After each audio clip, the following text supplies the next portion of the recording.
Hi everyone, I am Sonia Lakhani, also known as Trademark Lawyer Lady on Instagram.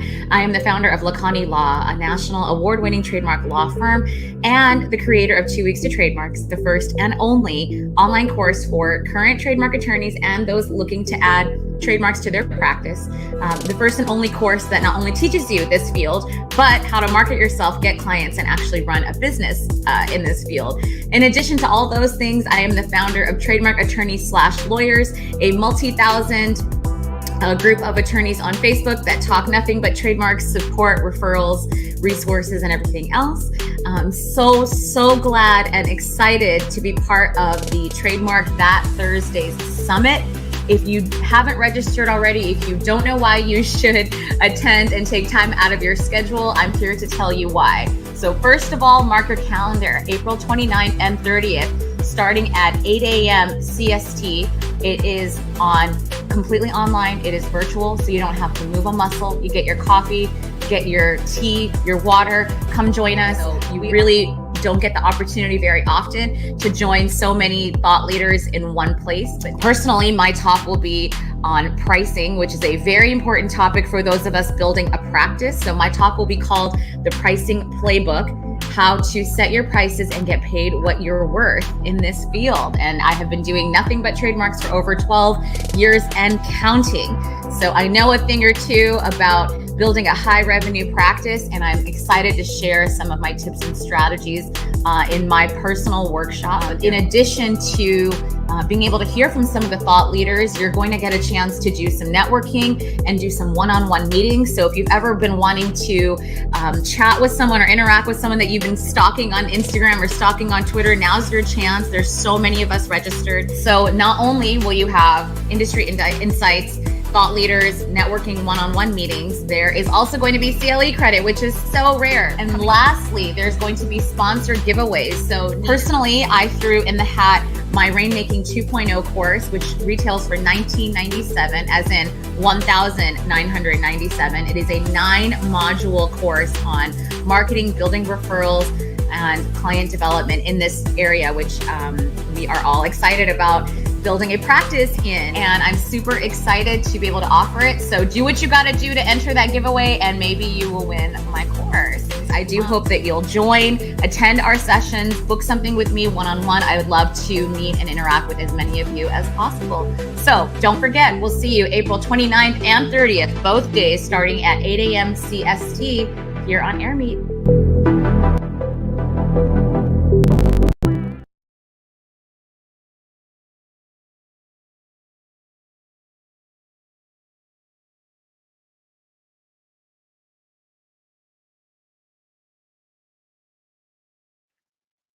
Hello,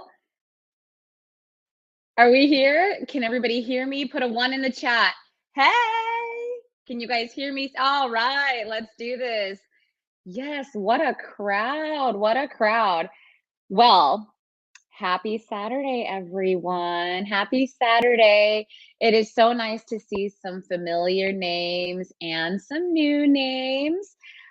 So let's go ahead and get to know each other just a quick little bit. Put a 1 in the chat if we already know each other, if you're already in my Facebook group, or we follow each other on Instagram. Put a 2 if like this is the first time you're seeing me and the first time I'm seeing you, because let's just see who's who. Okay, hi. Oh, I love it, love it, love it. Lots of ones, lots of ones. Okay, so we all are kind of well acquainted. Hi Christina, hi Obi, hey Ashley, hey Holly. Hi, oh my gosh, so many ones. Hi. Okay, so you guys can see that this is definitely not my normal setup. All the sneakers are gone. This is not my house. I am staying with my best friend from childhood. I am in Virginia because I am in town for INTA, which starts tomorrow. So I flew in yesterday, and I don't know what her husband put on the wall. It's some sort of, oh, it's Muhammad Ali. Okay, great. You got to do what you got to do. So I was like, I need y'all to leave the house for an hour. Let me do my Zoom. So we're ready to talk about pricing. Who wants to get paid? Put a $sign in the chat. If you want to get paid. Let's learn how to do this. Ooh, lots of dollar signs. Okay. I'm here for the energy. I'm here for the energy. Okay.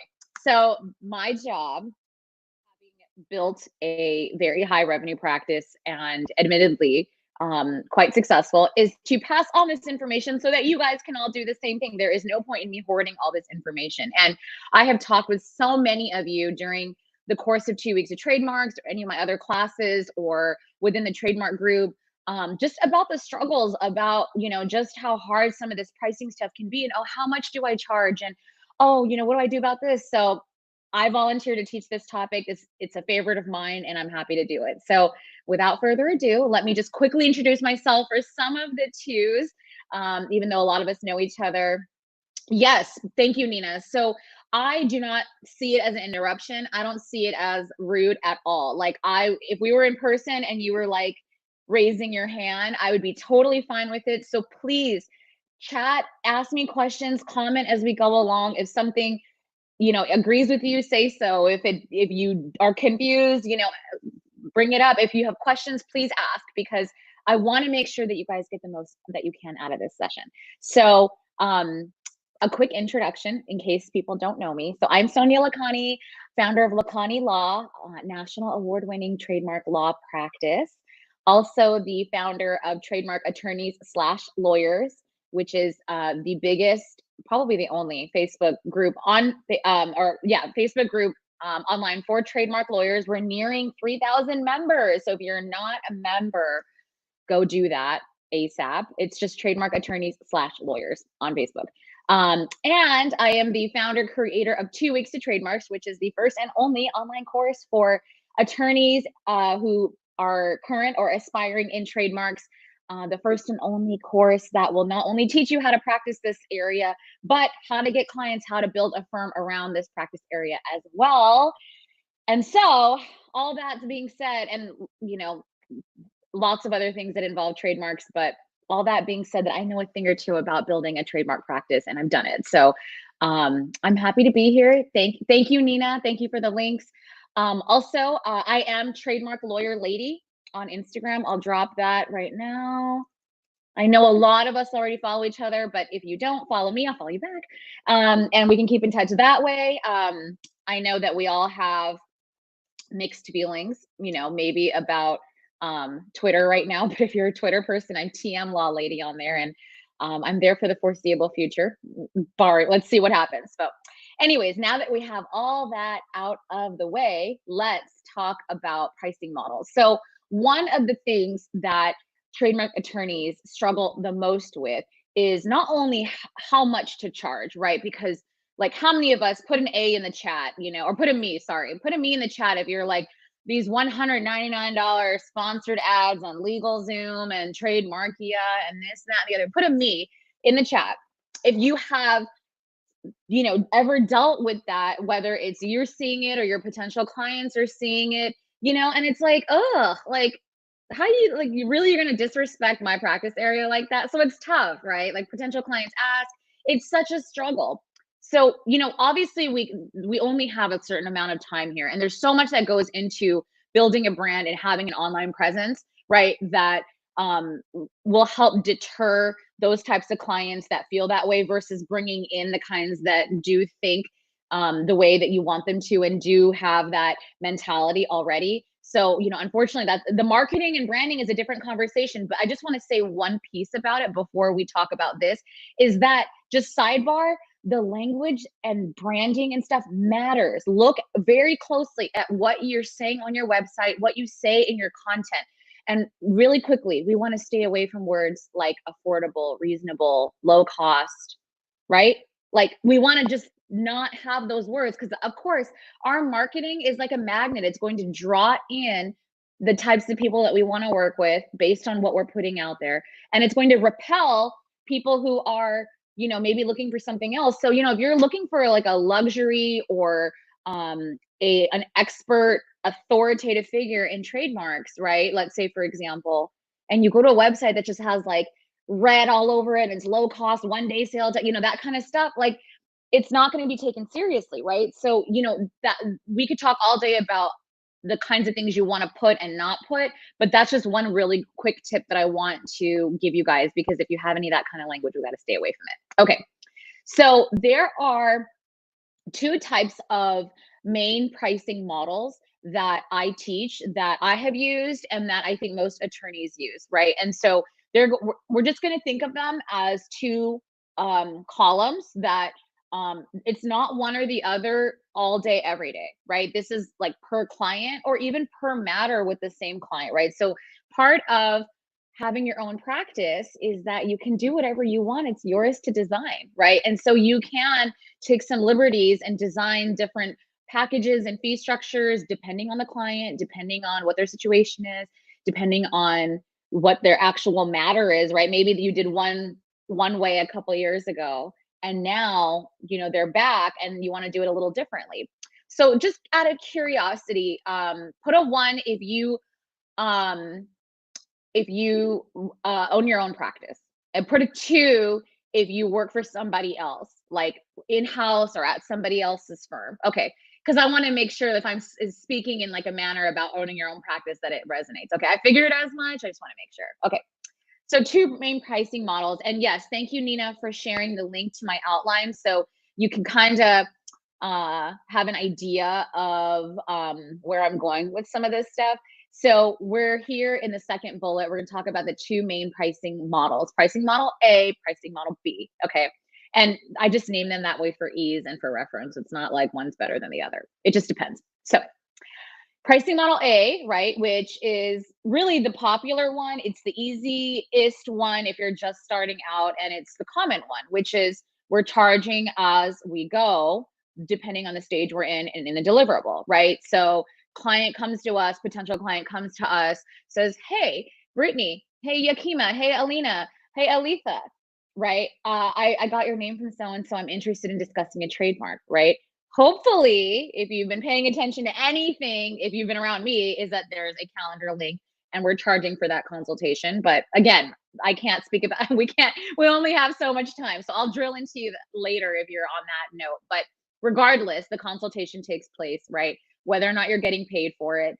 And the client wants to move forward, usually with a search. So typically what happens is that you're going to provide X estimate for the search fee, right? And you're say this includes the report, the opinion letter, and our time to provide a professional risk assessment. Okay, that's typically how it's done. And once that occurs, we review the search results. Hopefully it comes out good, and then we're able to go to the next stage, which is the application. And then we're like, okay, do you want to proceed? Okay, great. Here's the payment link. Go ahead and pay. We do that, and then it goes through. Inevitably there's an office action usually, or maybe not, depending on, again, we could talk about this later, but if you do a good enough job and really pay attention on the search aspect, really should be able to eliminate most office actions, or at least see them coming, as in like the client wanted to proceed anyway. But regardless, right, there's an office action. If there is one, you charge, then you do the work, and so on. How many of you put I'm running out of symbols.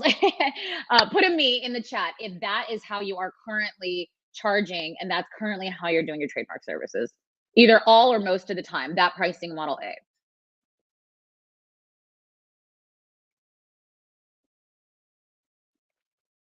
Okay.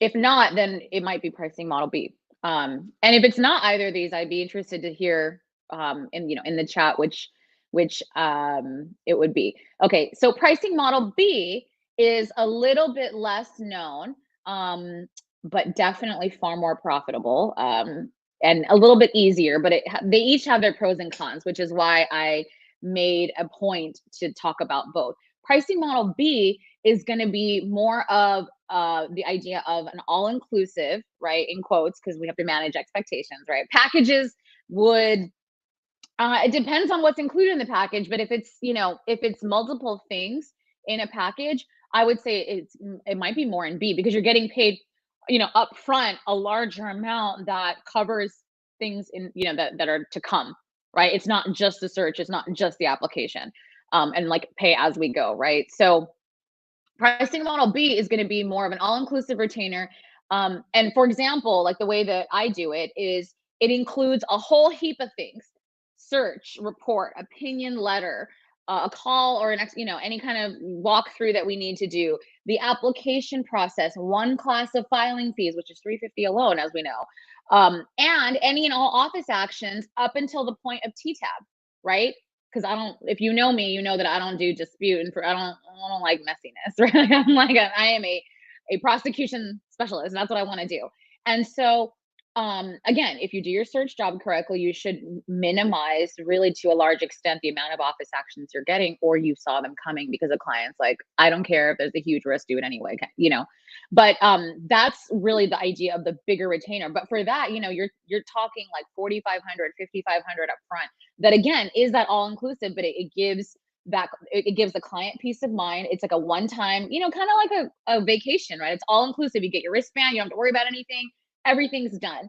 And yes, it's upfront. Yes, it's more, but depending on the situation, you may end up paying a lot of times a lot more with pricing model A because it starts to add up, right? You do the search, you do this, you do that. There's an office action, whatever. So again, pros and cons that we'll go through, but that's the other way of doing it. So these are two kind of main ways. Of course, there's hybrids and different packages. Like Nina said, especially if you're a business lawyer, you might have something that's like a startup business package, like C, which is, formation, EIN, right? Like one contract review, that kind of thing, right? So we could call that like a hybrid, which is C, where it's like multiple things. But given that I'm a trademark lawyer and that this is the Trademark Lawyers Summit, Trademark that Thursdays, we're just going to talk about pricing trademark services. So that being said, I didn't get a lot of responses in the chat, so I just want to check in again.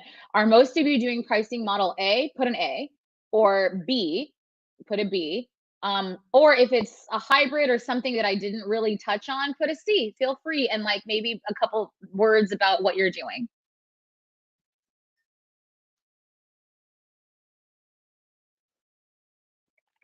Okay. I want to see some more responses. A, okay. Not all office actions. B, but apparently not charging enough. Yeah. Yeah. 2 weeks of trademark students know better, right? So I've been getting in your guys' ears a lot about, developing these packages. Okay. Not sure how to price. Okay. Not all actions, as well as just substantive. Okay. Add it, available project and wanting to add for alpha. Okay. Got it. All right. All right. Okay. So for those that are doing A still, or maybe it still makes sense for some clients. So let's talk about the pros and cons really quickly of this one and managing expectations. Okay, so the biggest drawback, right, of pricing model A is just the obvious, which is getting after the client to get to the next stage, right? Like put a me, I wish there was like a raise hand feature. I wish I could see you guys like in person. I miss those. But put a me if like you've experienced that, right? Like you do the search, everything looks great, and you're like, do you want to apply, do the application? Do you want to do the application?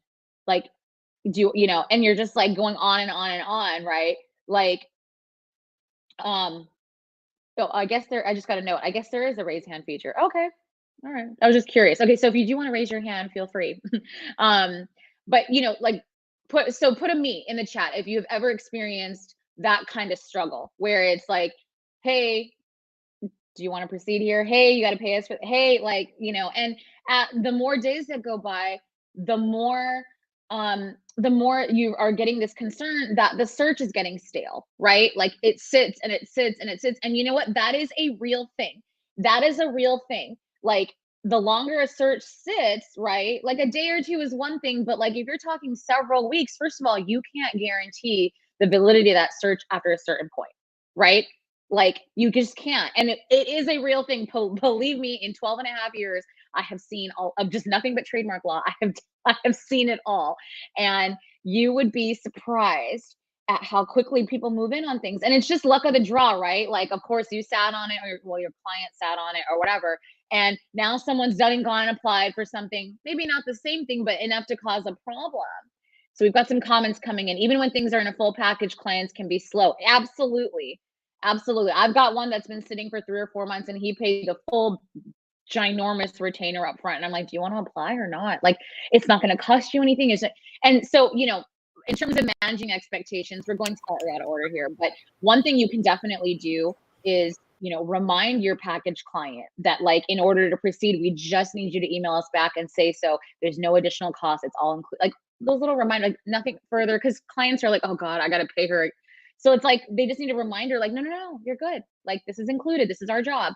So, that's one way how we've helped that situation. Brittany says, I'm still waiting for someone for a search from a month ago. Oh yeah. Oh, that happens all the time. It's hard. This is definitely the more affordable way to go about it for clients, and therefore the easier way for a trademark attorney who is starting out, maybe battling imposter syndrome, not feeling confident in their sales skill just yet, Oh, okay. We have a note that Brittany's coming live to talk to me. All right, let's do it. Hi. Hello. Good morning. Good morning. Thank you, Nina, for throwing me on stage here. And Sonia, I truly, truly appreciate your time. And everybody, I know she already put in the chat that that you know her, that you don't know her, and if you don't know her, I truly, truly encourage you to jump on any of her courses, check out that Facebook page, because I truly believe that Sonia is one of the best in this game. And like, I was stalking her for so long. Like, it is it's insane.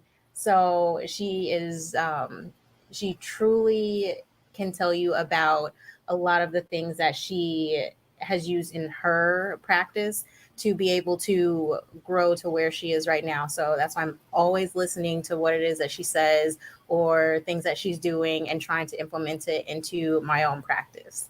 Thank you. I really appreciate your kind words. Thank you so much. Thank you, thank you, thank you. It's you know what? It's my job, if I've figured something out, to pass on the knowledge. And so that's why summits like this, that's why events like this and trainings and community resources are so important in this. So I appreciate it. Thank you.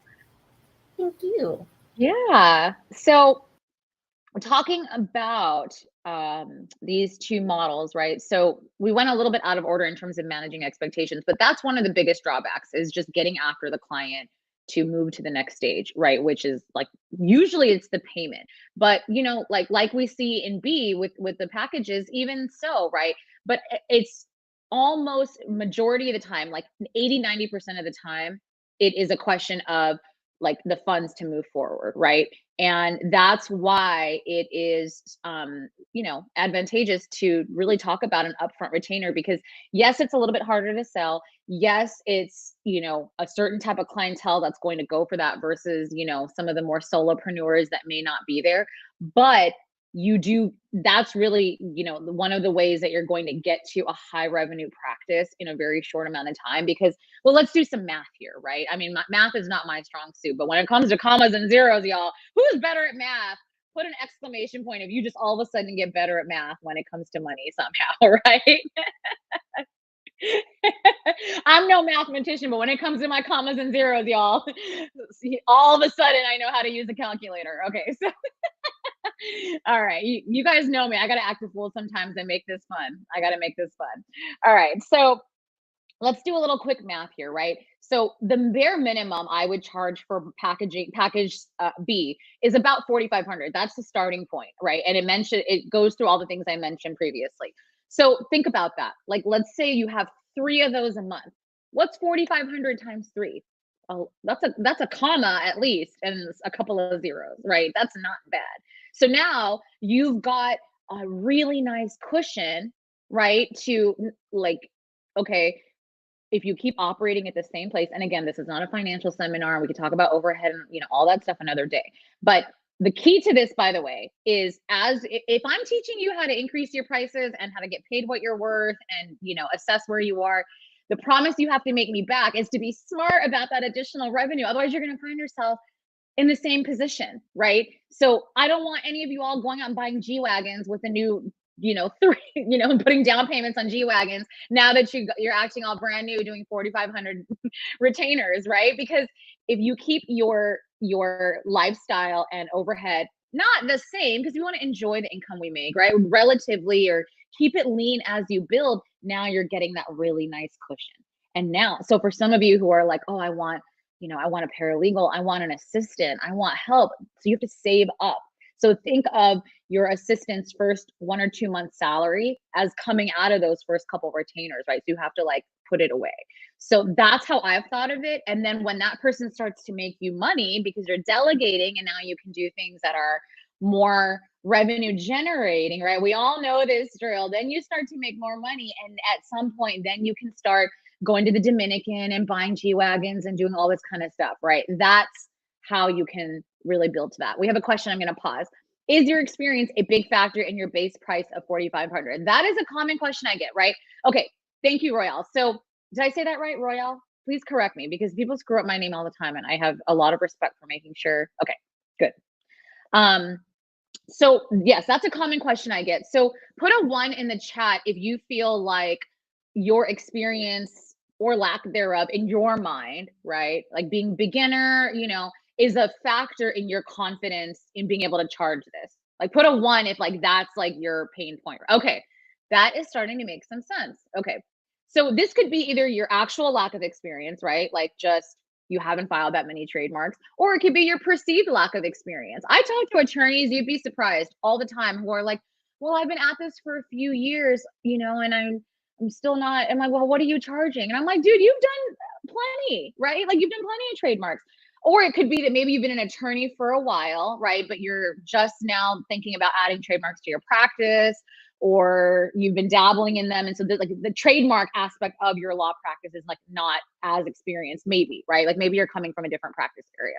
So that plays into it. And it plays into it. Yeah, Yakima, that's such a great point. The client doesn't know your experience level, right? And as much as I talk to attorneys that are battling imposter syndrome because of their actual or perceived lack of experience, equally, you guys, on the other end, I see, some hot mess express dumpster fires of people who have no business, being out there doing what they're doing. And I'm like, you don't even know, because of the questions they ask me, right? They'll be like, hey, how do I file a disclaimer office action? I'm like, it's a 1-word, they literally give you the sentence in there.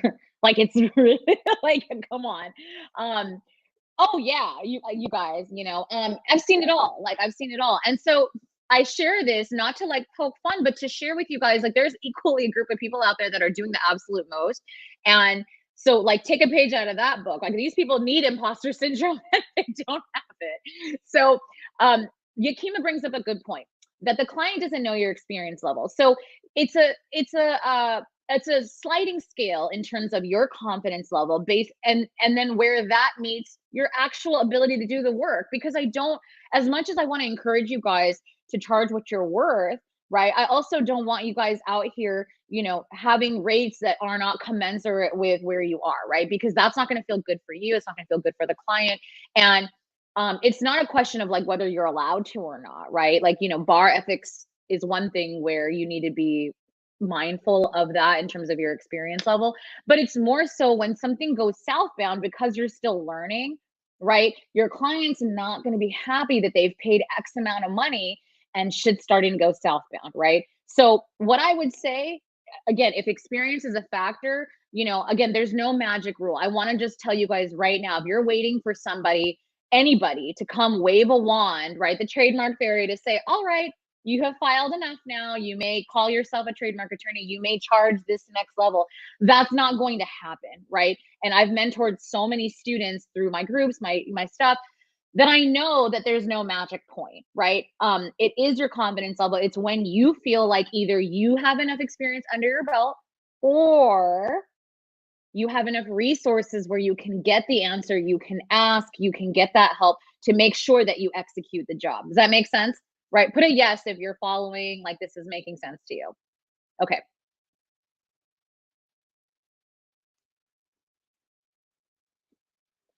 So back to, kind of what we're talking about, right? So the other thing that I want to caution you guys about is with this larger package, and this is for going on the same question that Royale brought up, which is And I'm glad you brought it up because that was not on my outline, but it seems to really resonate with you guys. So this is why chiming in is so important. So I can actually talk about the issues that are plaguing you guys. So when it comes to battling yourself with the experience stuff, I will say this, and this is your big sis, your auntie in trademarks, you know, loud, clear, bold, underline. If you are, you know, like this on your experience level, your processes, your system, and your client communications better be top notch. Because don't let me catch you out here not only, you know, semi kind of whatever, and that's okay because we all learn somewhere. There was a day that I didn't know what a disclaimer was. There was a day someone had to show me this kind of basic stuff too. Granted, I wasn't charging what I charge now, but I was,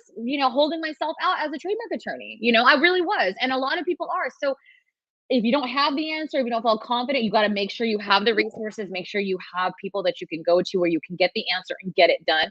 But if all else, I don't care if you're doing your very first trademark, your communication, your stuff better be on point because right, nothing will piss a client off faster than them feeling like, okay, I paid you all this money and I feel like you don't know what you're doing based on you not responding, giving me updates, being clear, right? So to Yakima's point, they don't actually know how many trademarks you filed, right? Like that, or how long you've been doing this or whether you've been dabbling. What they know is perceived, do you have your shit together, right?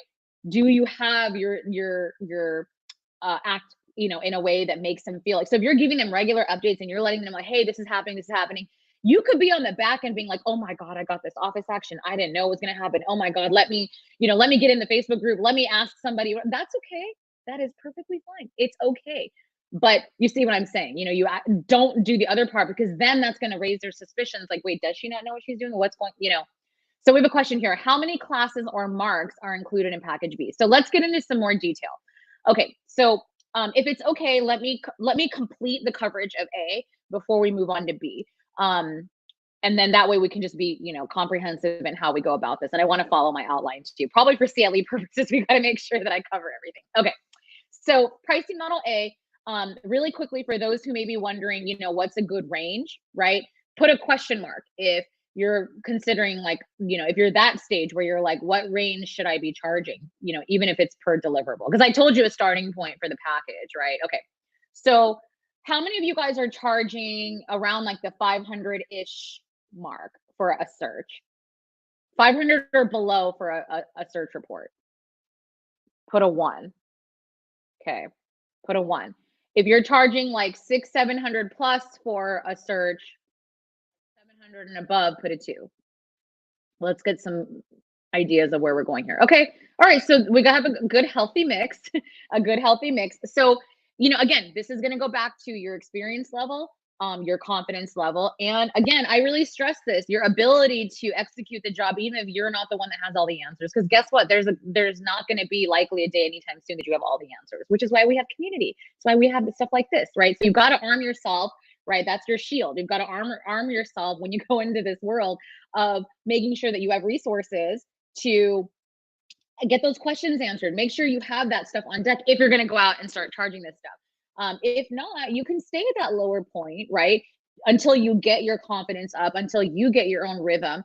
And like I said, I did this, right? So I'm speaking from experience. I did so many $400 trademark, both search and reports. I know. I mean, the advantage of that back in early 2015, when I first started my practice after resigning from years of being an associate, the advantage is that everybody said yes. Who's going to say no to that, right? So my marketing was great. I was out there and there was like just no question that like everybody would be like, yeah, I'll sign with you. Great. And I would do a great job, right? So I would get those testimonials and you better believe I collected those reviews and they went on my website. They went on Yelp is like not really a thing anymore. At the time it was. Now it's like, a lot of them get hidden and, you know, it's really, I gave up trying to do it, but Google My Business is more of that, the advantageous thing now when it comes to client reviews. But I was stacking those reviews. So one review turned into another, and now I've got this whole fleet, literally a fleet of people out there that are now, you know, turning into, she did a great job for me. She did a great job for me. And what that turned into was more clients, so many more referrals, right? So much business that I just couldn't even handle it, which is where I was like, okay, let's start raising the rates. Let's start hiring, right? So that's, if you're curious about my actual building story, that's an insight into how I did it. So there's nothing wrong with $400 trademarks at all.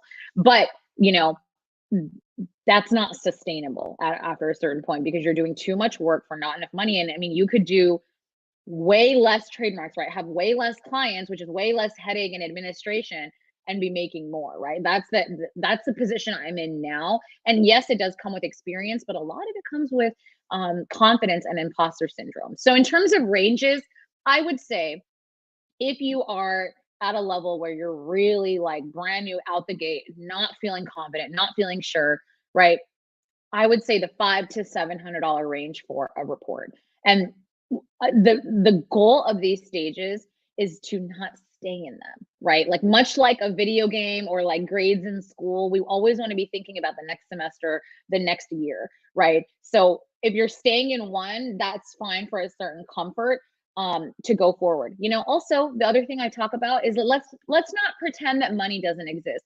And this I'm not going to take a poll on because I'm not going to get into your personal business, but sometimes there are times when you want to go on a vacation, or you know what, you need X amount for X thing, right? That's not my business. That's, you know, but the principle is true. And so if you feel like you need to start stacking, then you can go back to a range that you feel like I call it the slam dunk range, right? Like that you just know it's going to be, because that's a battle that we have too during the consultation process is, oh, you know, conveying my fee and, you know, what the client wanting to pay it and wanting something cheap, blah, blah, blah. So if you know there's like a comfort zone for you and you're just trying to stack money for some whatever reason, you can do that. Just know that the trade-off is going to likely be, right? Because what goes up must come down. Likely the clients that you undercharge, somehow the universe always sends the ones that like want to demand the most of you, right? Like put a yes if that's like something you've experienced, right? Like the correlation of that seems to be really bizarre. But when you're charging lower and when, you know, the client is like, oh my God, that's it? Okay, great. And you're just like, all of a sudden, somehow you end up doing the absolute most. Like that's the client that's just like emailing you every day wanting an update, right? Okay, I'm glad that we're not alone. As much as you think you're the only one, you're not, right? But then the other side of it, miraculously, is I have clients that will happily pay the 45, 5,500 plus package. And I know you guys, some of you guys think that's outrageous, right? You're like, what? And I haven't heard from them in months, and they don't answer my emails. They are not pressed. And I'm just like, I still remain confused. I do, you guys, you know, that's one thing I have not been able to crack that code. Yeah. Or they're just like, I'm not, you know, I'll get back to you when I get back to you. And I'm just like, if I spent $4,500 on something, like, I would like some updates. Like I would like some answers. So you'd be surprised. It's all psychology, you know, a lot of it's psychology too. But nonetheless, let's make sure that we stay on track of what we're talking about. So beginner, $500 to $700 range.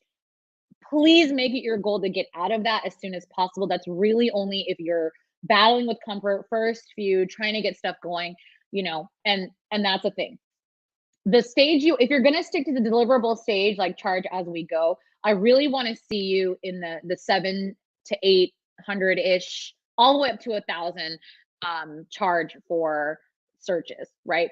As that next level. Now, I'm going to preface, I should have started by saying this, but like you can charge whatever you want outside of this, right? Like even more than what I'm saying.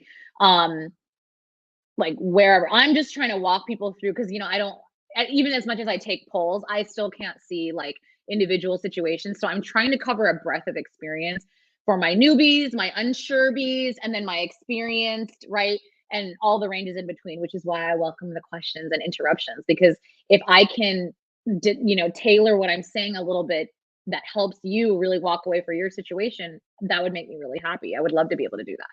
So, okay. So that's the range we want you to start at. We want to go all, you know, 1,000 is really that fair, like call it intermediate stage. And then you can get up to, you know, 1,500 plus. But at that point, if you're in a place where you want to and can convey that rate, I really want you to look over and start transitioning to the package rate, because that means that you are experienced enough, actually or perceived, your confidence is there, your sales skill is there, right?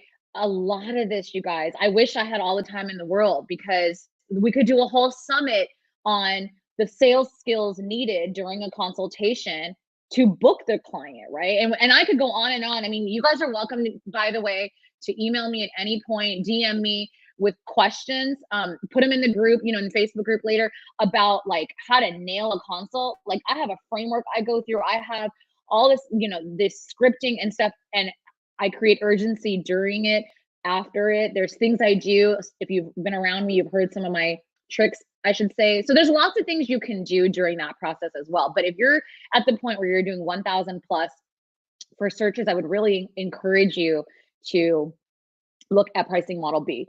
So the pros of this are, it's easier to sell, right? I'm just going to say it because that's what we do, right? Like, we do sell. So I hope no one finds that offensive, like that I say that we're selling, because we are. Okay, so it's easier to sell, right? So therefore you're going to be able to get more clients, in a shorter amount of time, right? Because most of them will move forward. So you're gonna get revenue through the door, even though it won't be to the levels you want. But momentum is important, and you're gonna get that time to build your confidence. The cons, of course, are, like we said, chasing down for the next stage.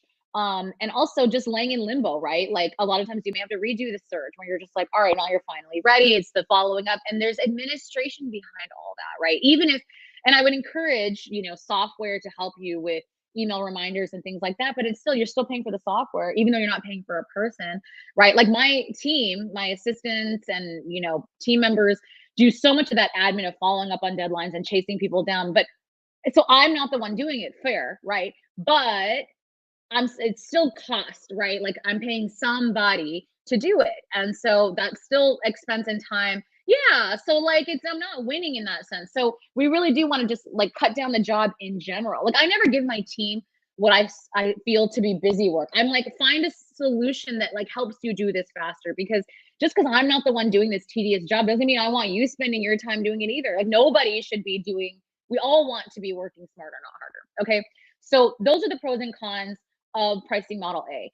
I know that majority of you are probably very excited about pricing model B and trying to transition to that. So does anybody have any further questions on A before I really try to get through B and walk through that for some of you? And of course we can come back to it. It's not strict, but I just want to make sure before I move forward. So while you're answering that, let me go to this question.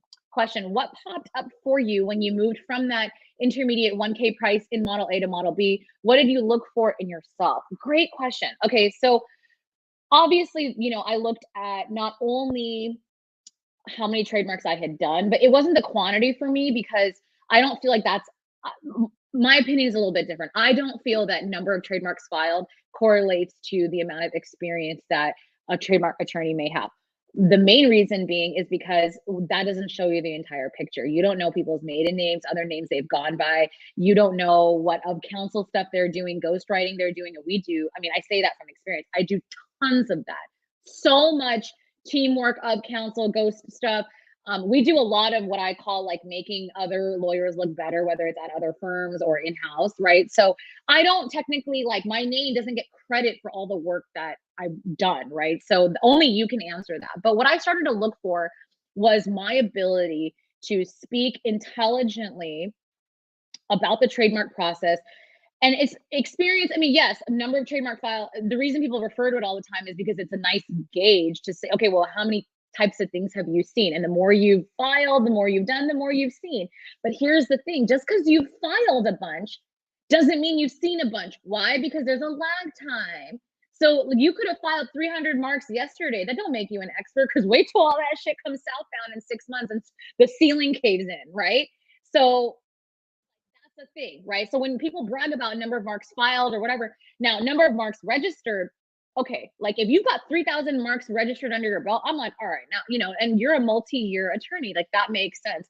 Again, not the only gauge. But what I started to look for was my ability to speak intelligently about the process, feeling like I had seen enough of the range to either know the answer or, like I said, get the answer, right? If I had enough people in my corner, if I knew where, like, resources to point to. And plot twist, why I created resources, because I was the person that was like, wait a minute, who do I go to if I got some snarl tooth office action and I don't know how to answer it. Who can I ask? Where can I go for like a template or, an answer? So plot twist, that's how I ended up in the situation I ended up in, which is mentoring, leading a community, creating resources and classes and stuff like that, and speaking so much because it's like what I didn't have, right? So that's why it feels, if you ever wonder where my passion comes from, that's where it comes from, is that I was like, I could do so much more. I could take on so many more clients if I could just feel comfortable that I could find the answer if I like didn't know this or that specific point, right? Like, for example, I had never, let's say I've never worked with blank industry before, like a podcasting, right? At that time, years ago, it was a little newer. People weren't doing as much as they are now. Or like online courses or something, right? Like trademarking for that. I'm like, dang, I've never, or like, let's say crypto, right? That's a hot one right now, crypto cannabis, right? And I'm like, dang, I've never like worked in that industry before. I don't know anything about it. Okay, if you really want to take it on, okay, great. But you better know somebody that knows it so that you can find the answer. So I'm a very big proponent of that. And I've said it a few times just to really hammer that point in, is that that's what I looked for in myself, the ability to speak intelligently, feeling like I had enough range to either know the answer or find it. And I'm going to say it again, really brushing up my sales skill set. Really. Admittedly, it does come naturally to some of us more than others. I will say that is something that comes a little bit easier to me. You can learn a lot though. And I will say that I don't want that to be an excuse, because I see that with my students sometimes, that they're like, oh, well, you're just like a people person. Oh, it's easy for you. And I'm more introverted. And I'm like, you can learn anything. If you want it bad enough, you want them commas and zeros bad enough, you can invest in some sales training. People can do it. And you know what? Unfortunately, this is a reality of the situation. I really hate to, go and turn things upside down on a Saturday morning or afternoon, depending on where you are. I really hate to be the bearer of bad news on a Saturday, but if you own your firm, which is a majority of you do here, according to my poll, it is a reality situation. You're gonna have to get good at sales. Otherwise, your revenue is just gonna be stagnant. Can I get an amen if you believe and understand that? Or put a no if you're like, I don't agree with that. Like that's or you hate it. Be like, no. It's a reality. I hate to be the bearer of bad. You're gonna have to get good at sales because you're selling legal services, y'all. Right? Okay, let me go back up and attack some of these questions. Maybe a matter of trust. They pay more, so they presume they've hired the best. Yeah, that is true. That's a common perception among customers and clients, that expensive equals good. Started outsourcing. This is good. What's the suggested software for searches? Markify. All day, every day. All day, every day. I love Markify. There are lots of providers out there. I feel like they are very very affordable for the product that they provide. Okay, let me scroll through here. Sorry, I need to catch up on some of my chats. Leah, I see your question, so I'm going to come right back to that. Small town pricing. Oh God, no, I missed that one. I apologize. Let me scroll up. Small town. Where is that? Sorry, y'all. The chat came in quick. Oh, that's Leah's question. Okay, sorry. You there needs to be more coffee in this cup. Let's just say that. Thank you, guys. Okay. Leah's question. How would you alter the base prices based on location? I'm in a small town, so pricing is typically lower already and clients freak out about costs. Okay. So, well, here's the thing. One of the ginormous and many advantages of this practice area is that you don't have to be stuck in one like town or city. You're not limited even to your state bar, right? What do we know about trademarks? One bar, any bar, sufficient to practice federally. So it is nice to be able to lean on and really build your online presence, because people can come to you from anywhere, and they will, right? Instagram, TikTok is a big one right now, but people will come to you and send you business based on how present you are, how much content you put out there, the fact that every time they open that app, your damn name is at the top, right? I mean, like that, and I, as much as I don't do that stuff as much anymore, I did a lot of it, and I was able to take my foot off the gas a little bit, because it multiplies, kind of like cockroaches, right? It's just like this, it bubbles and bubbles to where referrals turn into sources, turn into, right? So that's the stage I'm in, and as much as you may think that that's the funner stage, it's not, necessarily. It's apples to oranges, because then you get into a managerial process, systems, Because why? You got to be able to execute. What did I say a little bit ago? If you don't have your shit together, none of this matters, right? So you got to make sure you can handle all the work that you're putting out there. So but the part about small town, if you're concerned about just being competitive in the rates, you know, I think that there's a couple things you can do that don't involve lowering your price, Leah. So one thing I would really consider is how else you can add value to that client relationship that does separate you from your competitors, right? So that's, I mean, and I know we're hitting at time. I just got a little reminder, but as you can see, there's so much to get into this, but that's where I'll leave the question. And again, you know, you guys know how to find me. I'm happy to keep chatting at any point. But Leah, if you want to talk separately about that, but my answer to that would be really look at what other services you currently or could offer, whether it's within trademarks or outside of trademarks, business stuff, how else you can add value to that client relationship to not only help separate yourself and allow you to charge higher, to maybe think about a package, and to really convey value to a client to say, hey, this person is different than, you know, the average attorney that's charging blank in this small town. We have a funny comment here. Sonia spent a couple days in VA and already saying y'all. I actually spent a total of like 9 or 10 years living in the ATL because I went to law school there. I built my practice there. And so I may be a California girl based on my accent, but I have lived around. The South has treated me well, y'all. Question, can you talk us through how you train your team to do this more efficiently? May I clarify, Nina, do what more efficiently? Just so I make sure I answer the question.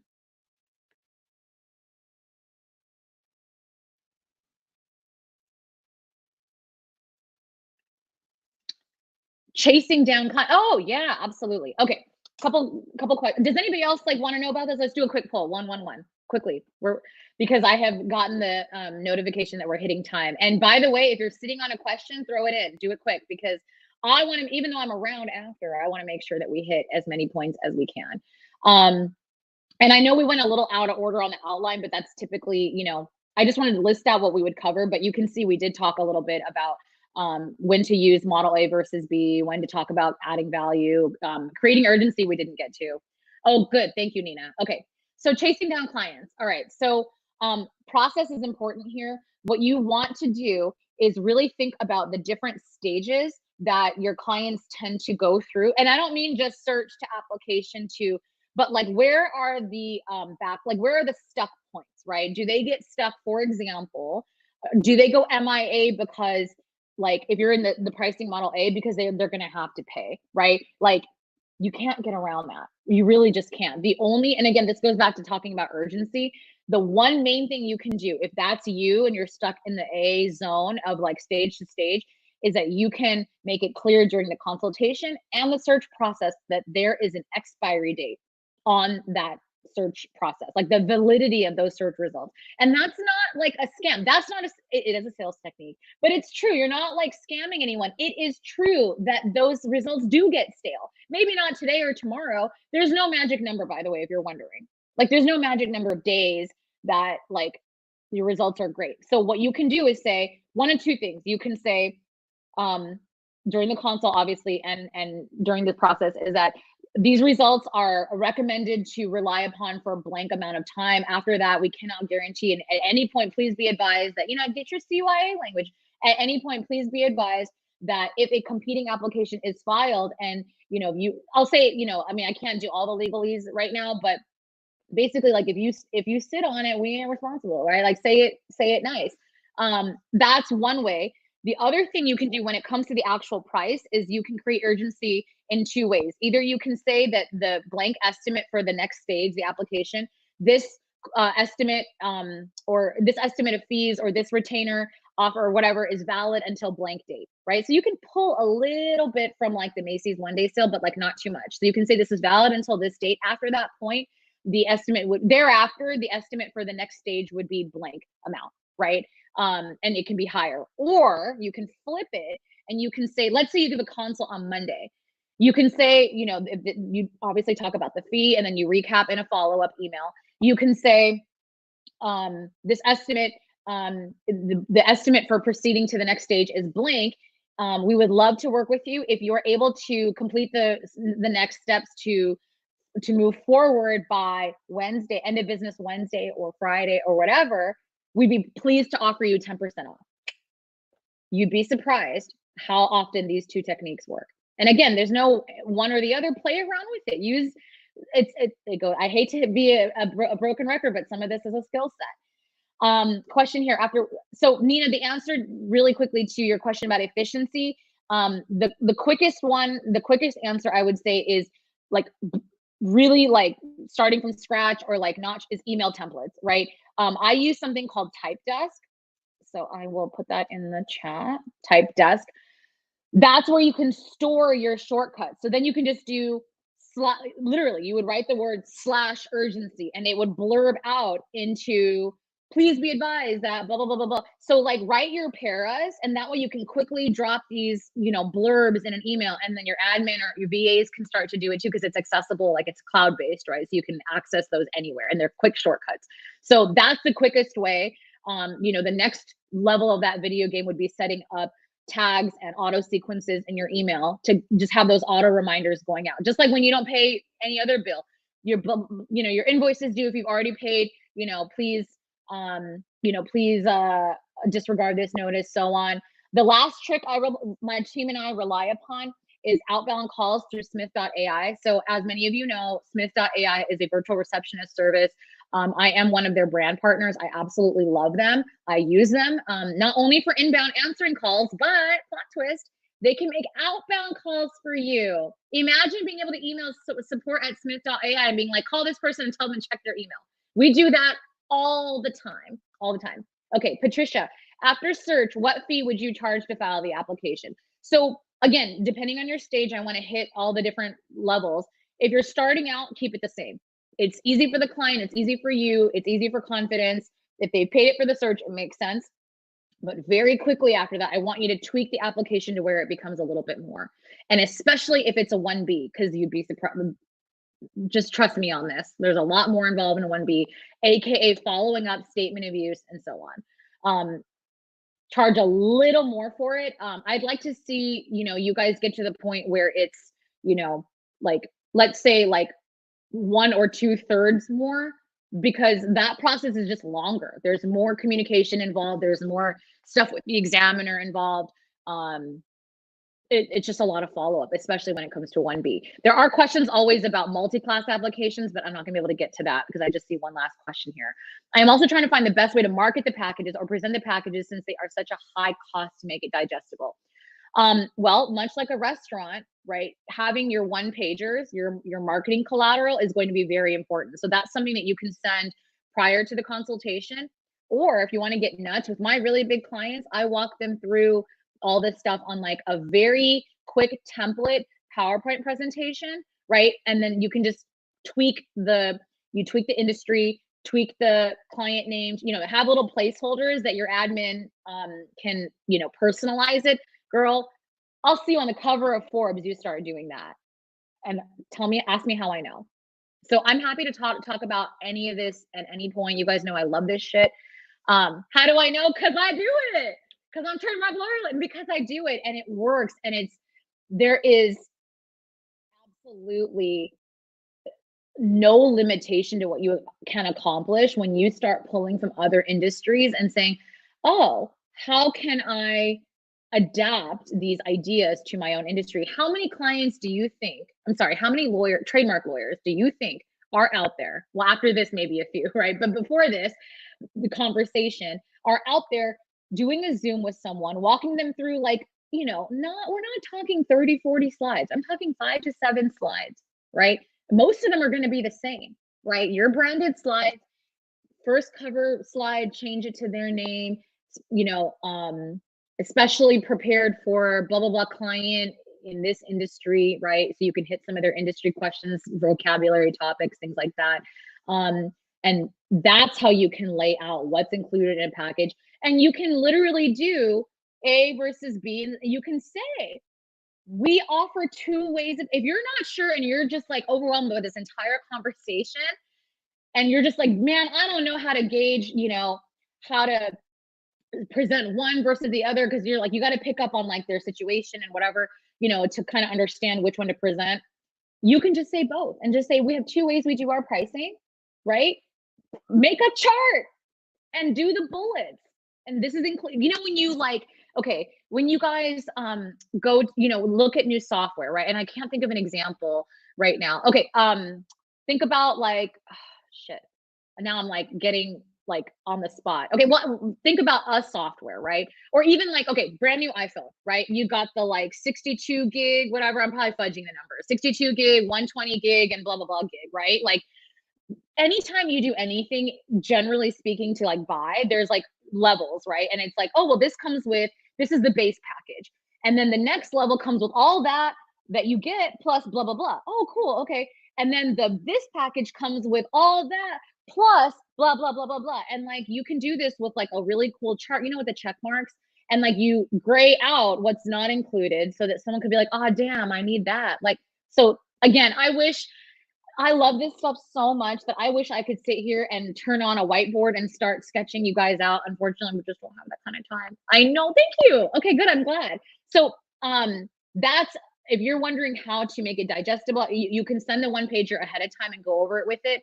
Go over with the client during. You can do a quick PowerPoint. You can make a video, right? And just like show you walking through, you know, the different stages and have them watch it prior. I mean, there's like a million ways you can do this. You guys, none of this is rocket science. It's not. It's not. I'm so excited. You guys are making me hype. I can't. I'm so excited.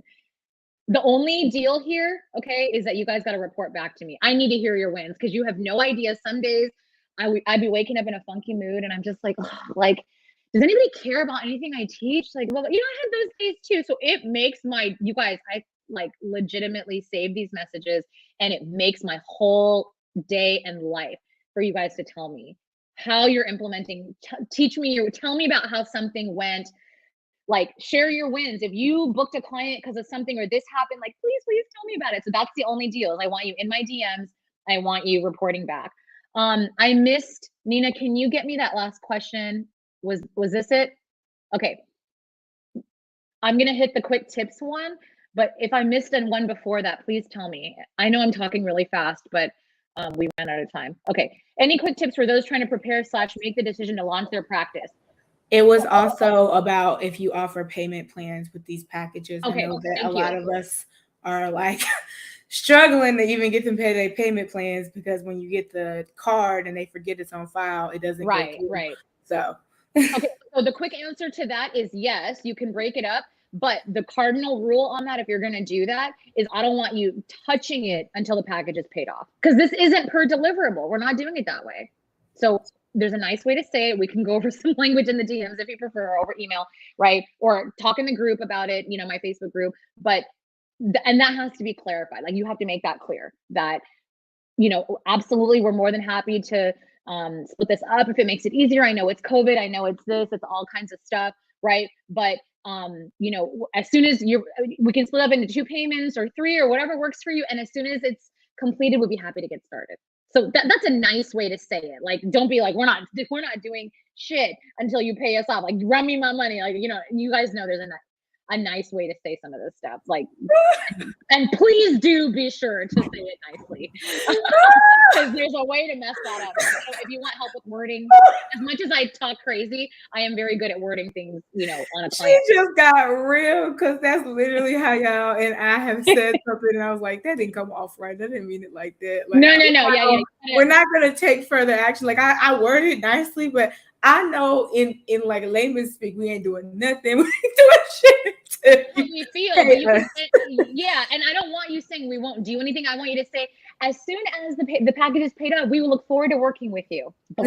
There we go. That is a great redirect. Yes. We want to frame things nicely. My mom always used to say you can catch more bees with flies than you can catch more bees with flies with honey than vinegar, something like that. I don't know, it doesn't translate into English very well, but anyway. And I'm gonna give you this last question because I was trying to cover them all. I really was, y'all just kept hitting me with questions. Guys, I was trying to organize them the best for you so that they came in the way that you wanted them. This is actually the perfect question to end you with, and that finish it. And then let them know like a challenge you give them at the end of your talk. I try to make y'all give them a challenge, something to keep pushing them to like go or whatever is going to be in alignment with you. So this is the last question I'm going to end with. Hey, Brianna, she worked for Amina Jones Law. That's my other homegirl. I love her. Okay. Lots of familiar names here. Okay, quick tips for those trying to prepare / make the decision to launch their practice. Put a 1 if this is also you. If you're on the fence, like trying to decide. If we had more time, I'd be like, or did you regret opening your practice? Are you really like taking, are you feeling some type of way? No, let's just stick to the point for now. Okay. All right. So a lot of you are on the fence. So, I mean, you know, I'm biased because it worked for me. Like I was not on the fence. I don't know how many of you guys know that part of my story. I woke up one day and was like, I'm resigning. No plan, no nothing. But quick tips / considerations. First of all, obviously, think about your lifestyle / financial position. So when I did it, I was single, no boyfriend, not even a boyfriend. I was like dating around, whatever. So no partner, no kids, no liabilities at all, besides the fact that like I support my mom. And at that time I was making like a small payment because I was sharing with my siblings. That obviously has changed. And now Mama Lakani is living a really wonderful lifestyle thanks to her daughter, but that came with time, right? So I looked at my situation. So that's the first and foremost thing. What are you willing to sacrifice? What can you cancel? What can you compromise on in your finances to divert some stuff and allow for that ramp up time? But aside from that, I mean, I know people with kids, you know, our girl Takora did it with 2 kids on her hip. Like she remains to be my inspiration, you know, for building a family and having those responsibilities. But, you know, at the same time, right, she had a spouse, and I know that that was a factor. So again, everybody's different. But as far as tips to, you know, consider, I would consider, these are a couple of the not so obvious things. I would consider your sales skill and marketing personality. No one says that, no one talks about it, but if you are not the type of person that likes to put yourself out there, that's okay. You can still build a practice, but you have to look at how willing you are to get out of your comfort zone. Are you teachable? Can we push you? With the right community, with the right support, with the right structure in place, can we move you out of that comfort zone? Because putting yourself out there in some format, it doesn't have to be social media, right? Well, there's lots of ways to market. There's lots of ways to, but some, I mean, at some point people have to know you exist, right? So that's what I would consider. I would consider you looking at your level of current or potential teachability, right? Putting yourself out there as far as sales skills, marketing, things like that go. I would also look at your patience and consistency level. Do you have the patience to ride the waves? And I don't only mean financially, I mean all the levels of the video game, because I say this famously, I say this a lot, I'm going to say it again because we're at the end. I want you to take this away.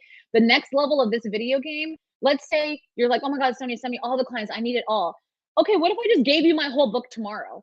I'm not going to, but what if I did? You probably don't have the infrastructure to handle it. And I know that because I didn't.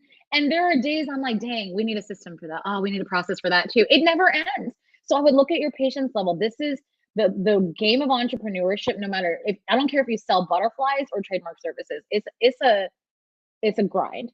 And it gets easier as you make more money. Like you divert that to hiring for this or for that, you know, and you really build out the outsourcing. We can talk all day about delegating and outsourcing, but I would look at your patience level. I would look at your consistencies, because if you're not willing to be consistent and a lot of this is like a Rubik's Cube, right? And I will say that the most successful entrepreneurs, business owners, okay, we thrive off of that challenge all day, every day. In my 12.5-year career, I thrive off of the delicious challenge of that Rubik's Cube. That's just my personality. I get off on it. I really do.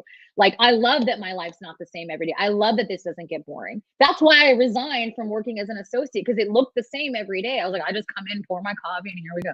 But in my life now, I wake up and I'm like, okay, yes, there's some days where I'm like, what fresh hell is, you know, my inbox going to bring me today? But most days, I would say 90% of the days, I'm like, I don't have to do this. I get to do this. It's delicious for me. I love it because it challenges my brain, right? So if you're on the fence, I would look at, I mean, does that help? I know it's not the common answer, but y'all didn't come into me for the common way to look at things, right? Like, that's my perspective on it. everyone's going to tell you, look at your finances, see if you can. I'm like, well, duh. Like, you get to do this. You get to do, and if you don't see it that way, then don't go on the path. But that's not like, I don't mean, I don't mean that in like a negative or condescending way. Life is about choices. Again, pricing model A versus B. You don't have to own your own law practice. There are, believe me, lots of lawyers with practices out there that would love to have counsel. You can you can have your LLC doing work for other attorneys, and like marketing is not your problem, finances aren't your problem, IT is not your problem, HR is not your problem, right? You could build a whole bit, there's a million ways I would recolor this drawing if you asked me to, right? You could build a whole bit, and I know attorneys that do that. You could do it that way, right? So if that's not for you, if you just really love the practice of law, you just really love trademarks, you could build, by the way, like for example, a practice on just writing office action responses. If that's what you're into, you could build a practice on just being the search mogul, right? Be the searcher, just the champion searcher. And I would, make my website, I would do whatever. And now you're not having to build a practice, right? So on. So, but again, marketing is still going to be a thing because you're going to market to other lawyers to use your services, right? So does that help? Okay, I see positive. Nina, I know I've probably just gone way over time and It's ruined your whole damn okay. schedule. I think Christine will probably give you a lot of grace, so I think that you'll be fine. But I really I try to give you and Takora a little bit of extra time because I know you have so much to give, and you just keep giving. And I don't want like any of you to feel rushed with your stuff. And I know you and Takora just like pour and just continuously pour. And I never want your pouring to feel rushed. So I wanted you to come to a natural stop. And I just wanted those questions to get answered because I knew it was going to bother you. And you got a lot on your plate, Sonia. I just didn't want you to have to make no answers later. Thank so I'm trying to make life a little easier for you. I can't do everything and fix all the problems in the world, but I can. Thank you. So take us off the screen, Wei Ling, and put up Sonia's CLE code and put that bop on. We like. Yes, get your credit, do what you got to do on the admin side. Thank you, guys.